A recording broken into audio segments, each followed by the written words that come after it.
So I know I don't share videos all the time, definitely don't have time to do that, but I usually save my videos for when I have a 10-game winning streak or some other insight into strategy like I did with the last video. But I wanted to share one video here.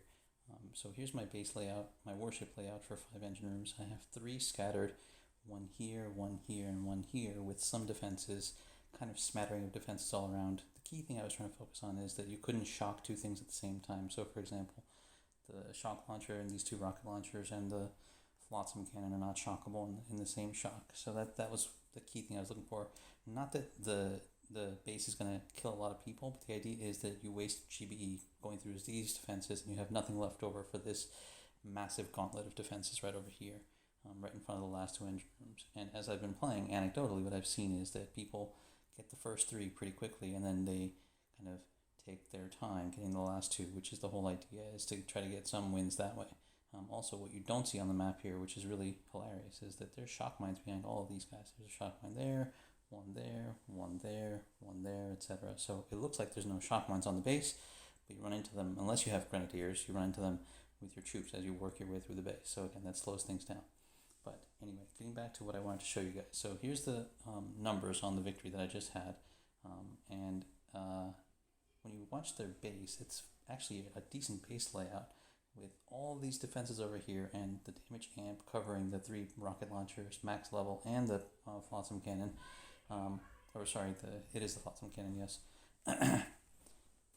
And a bunch of defenses back here. But all the engine rooms are back here. 1, 2, 3, 4, 5. And I thought, isn't that interesting? So I took some inspiration from an on-moose, and I tried a smoky attack, which I thought was really fun. So here you go, with bullet, using taunt, and then 4 boats each of heavies and bombardiers.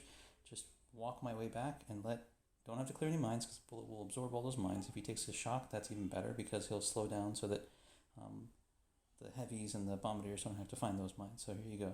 There's the flare all the way in the back, right between those 2 machine guns, and then smoke basically just covering the heavies, even less so the heavies, but more the bombardiers. Really good smoke there. Tiny little gap, but no flamethrower access. Nothing here. Bullet trips the shock mine, not a big deal. Heavy shot tripped the 4 mines there.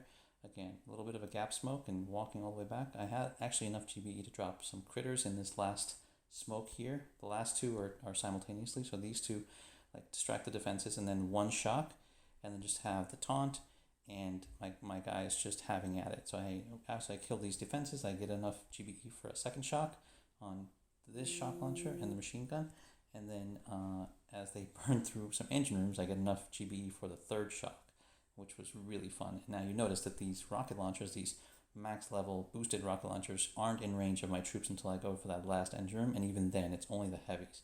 So troops within the blind spot of that 3rd rocket launcher, or the 4th rocket launcher over the back, and the taunt distracts all the other defenses, and there you go, end of the battle. So I want to share that as a smoky attack, which you rarely see on warships, but there are strategies, or there are times when it just makes sense to do that. All in all, I did check when I was, so I haven't reloaded my troops, so you can see that, I did reload, I apologize. I did count before reloading that I lost basically 8 heavies and 1 bombardier in that attack, which is amazing, right? Because normally when I attack with my mix of 4 and 4, I lose all the heavies and maybe a couple of the bombardiers. So definitely times where it can be successful. All right, signing off.